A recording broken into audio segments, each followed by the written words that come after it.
Hey guys, welcome to your 1-minute fitness break. I'm going to show you a quick variation on your lunge to boost that booty and shape those hips.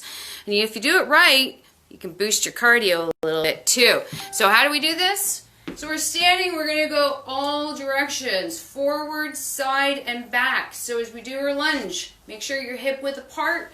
You're going to drop forward, push back, drop to the side, and push back. Drop back and push forward.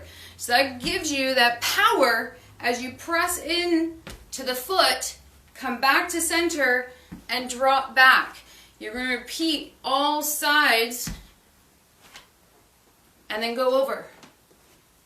So you add this variation in, it will help strengthen your hips, boost your cardio, tone up that butt in a really good way. And then, ladies and gentlemen, that is your 1-minute fitness boost. So if you have any questions, always post on my page.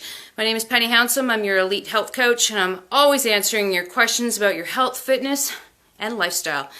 And again, have a great day. We'll see you tomorrow.